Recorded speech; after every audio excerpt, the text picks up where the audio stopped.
I'm a member of the Oscars, so I can go off on that. And you've written two Oscar shows. Go off on the Oscars. Well, here's the thing about but you know what's funny? As a member of the Academy, they tell you it's hysterical here.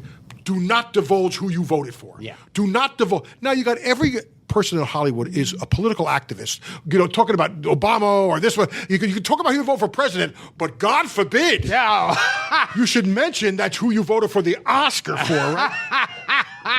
So I have a whole thing. So I love the Oscars. I mean, it's fun. But I have a whole take on who I vote for. And you have to remember that this is not some benevolent organization. I mean, I don't mean the Academy. The Academy is a benevolent organization. But the Oscar Awards, I remember how it started. It started in, 1926, 27.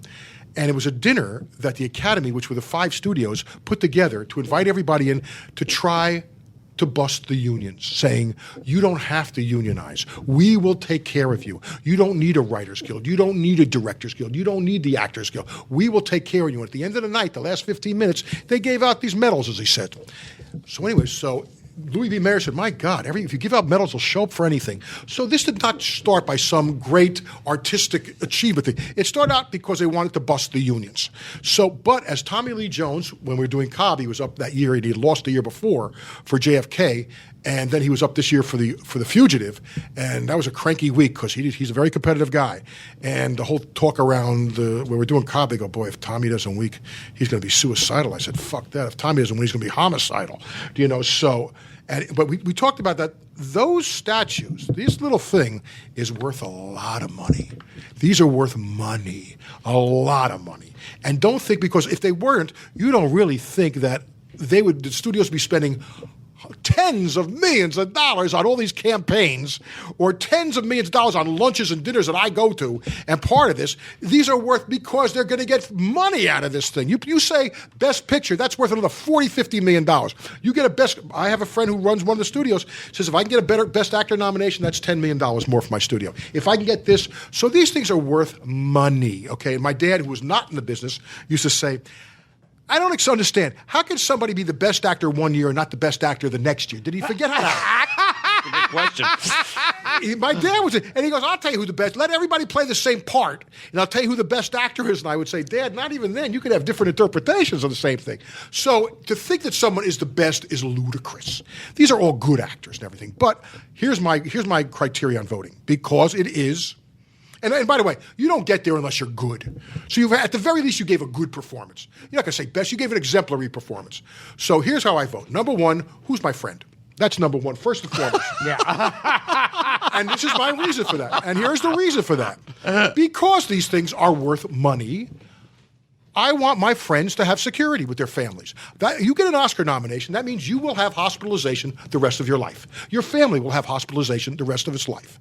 That is also, okay. Also, you've paid for it probably. If you're a friend of mine, you've probably paid your dues. Okay, so who's my friend is first and foremost. I want my friends to do better. I don't care about, you can't tell me this performance is better than that performance. You can't do it. You just can't. So I want my friends to do well. That's A. B. Hard, fast rule. No kids. No kids. There is under no circumstances. Zero tolerance. No kids. None. Zero. I give a fuck if a 12-year-old kid from Australia gets an Oscar. Are you fucking kidding me? Are you fucking kidding me? You're talking about people who have worked their whole lives, studied what the cattle calls their whole life, got rejected their whole life, and you're giving it to a fucking kid like that 6-year-old I sat next to last year at a dinner from that movie in the swamp. What was that movie? Oh, the Beast of the Southern Wild. Right, that's right. I'm sitting next to a 6-year-old kid who's playing on fucking, and she gets nominated for a fucking Oscar. What's her name? Quahenzivana something Wallace? It's like she's playing and doing fucking things like that. On an next to her. And you're giving her the Oscar, and she gets fucking nominated for an Oscar. Are you out of your fucking mind? So no kids. And you can't give me an example where I've ever missed one. If I'm going to miss Jodie Foster, you know what? She'll grow up and become Jodie Foster, and I'll vote for her. Tatum O'Neal. Right, exactly. Yeah, there's an example. Right. Tatum O'Neal. Right. I mean, no. What about Justin Henry from The Champ, or the girl who was in The Goodbye Girl? Yeah. It's like, you're taking away a spot from someone who has paid their dues. So there's no kids there's no way, shape, fucking form that I would ever vote for, for a kid. Also, I'm not voting for rookies. I'm not voting for anybody first time out. There's no reason to. There is no reason. It's like, let me ask you a question. A guy comes up to bat the first time, hits a home run. You putting him in the Hall of Fame? No. Let me see a couple of more at-bats here, It's like, because if that's the case, Sandra Locke would have won an Oscar. Remember when she got... The Heart is a Lonely Hunter. Sandra Locke got an Oscar nomination. There's not too many worse actresses ever than Sandra Locke. Okay? So no rookies. No fucking rookies. Okay? Nobody who wins also for singing a song. It's like, we've had how many people now sing a song and win an Oscar? Jennifer Hudson sang a song. She won an Oscar. That's all she did. She sang a song. Wait. And wait a minute, I'm not done. Wait a minute. Anne Hathaway sang a song.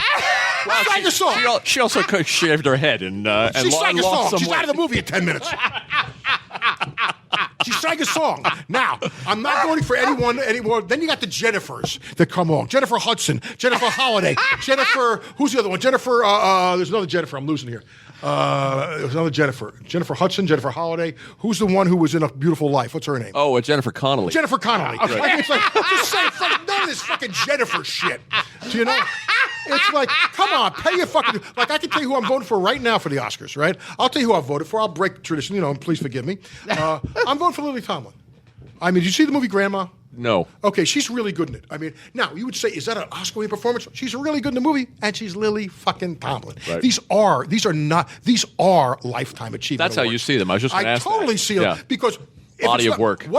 Because if you win an Oscar, the first line of your obituary is already written. Right. So if that's not a Lifetime Achievement Award, I don't know what is. It's like, this is, Dr. Hang Nor. Fuck, what is this shit? Dr. Hang Nor. The poor guy got murdered. It's like, really? Come on, can we have this bleeding heart shit? Come on, Dr. Hang Nor. Give me a fucking break. Where do you stand on the GIMP rule?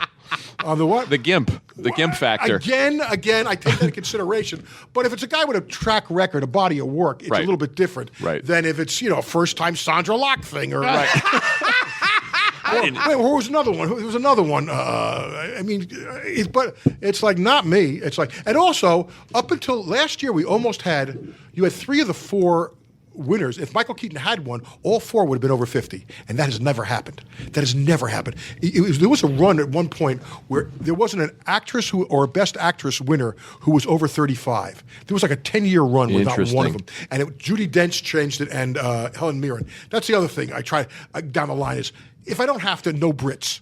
That's another thing.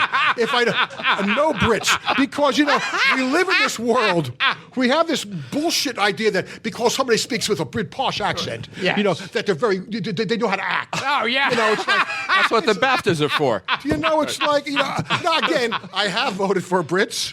I will, some of them are my friends, and I vote for, but as a rule, I keep it in America. Okay. Peter Sellers for being there, or Ben Kingsley for... wait a minute, do I have this right? Nope. Hang on. It was Peter Sellers for being there, or Dustin Hoffman for Kramer versus Kramer? Peter Sellers. Okay. And then had Dustin Hoffman won before, though? He won for Midnight Cowboy. No, he didn't. No. Oh, you're right. You're right. So that was his first one. If that's his first one, I can understand it. Right. Because he's Dustin Hoffman. And the movie. But I'll go another way. I'll say Peter Sellers for Strangelove, or Rex Harrison for My Fair Lady. There you go. The hell it is, There you go. Oh, who are some of the ones that, like Sandra Locke, who you go, who the fuck? How did they win that award? It's every year. There's always one. It's every year But that said, though, the Academy does a lot of other stuff that's really good. That people don't see. The library that they do work, the exhibitions are great. The screenings are great. They have talks all the time. They do a lot of stuff that people don't see. They know the Oscars and it pays the rent. So I get that. But, the Oscars is like the Hall of Fame. It's not the pearly gates here. So I'm voting for my friends. And I'm voting for... I want to do well. It's like, but no fucking kids. I love that. They should have a juvenile award, just as if they should have an award for comedy. Right. They absolutely should have a, because if you look, I guarantee you over the next week, you're going to see every 10 best list in the next couple of days. I guarantee you there'll be maybe 2 comedies on a 10 best list. Maybe. And then they're going to come out with their 10 worst list. Always comedies. And there's going to be 7 comedies. Right. Because everybody Always. knows how to do comedy. Yeah, I've heard you speak about this. Yeah, everybody knows how to do comedy, but everybody knows it's much harder. But on your 10 bit, so why don't you have your best animated films, you have best musicals, best documentaries. Why not have comedies? Now, I talked those over with Ron Howard and Harvey Weinstein, and from a marketing point of view, it's much smarter. If I could put best comedy on my marketing, that's more money. It's like, and you know why they won't do it? I know why. Because the Golden Globes does it. Absolutely. Yeah. Because the Golden Globes do it. And they would never, how far be it to take an idea. Right. To me, it's like a good idea no matter where it comes from. Well, we've talked about this. There's very few comedies that get that kind of respect and recognition, and very few have won Best Picture. Very few, and are usually romantic comedies. I Right. can't think of a balls-out comedy it ever did. I mean, What Annie Hall. would you call The Apartment? Comedy drama. Yes, that's and Shakespeare in Love. Annie Hall. It's just like funny actors or comedians in movies.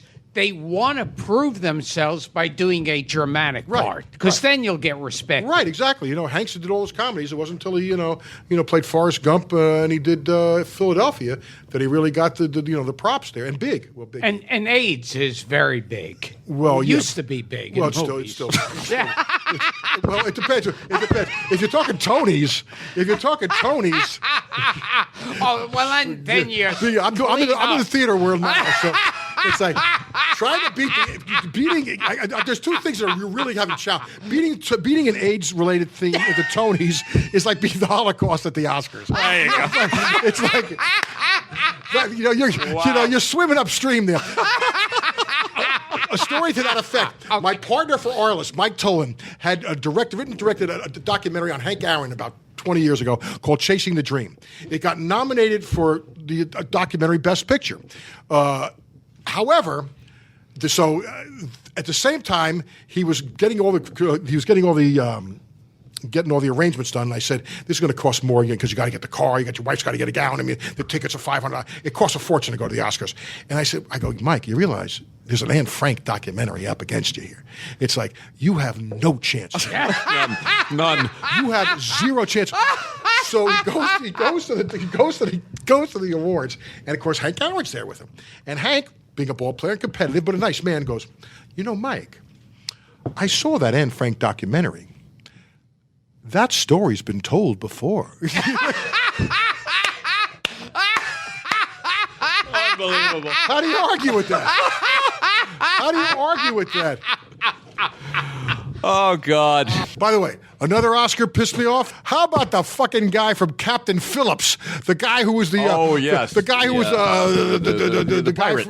What's that? Yeah, the pirate. Yeah. It's like, what the fuck are you giving this guy an Academy Award nomination It's a stunt for? nomination. It's like, what the fuck?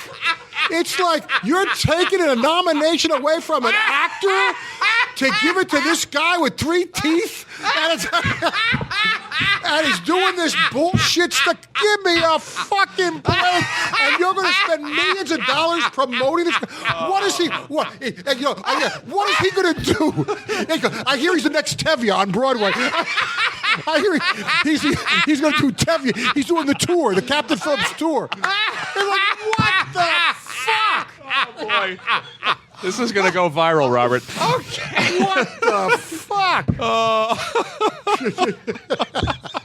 Let's hang Noor and this guy, and or the kid from The Sixth Sense. It's like another one. What the fuck? Yeah.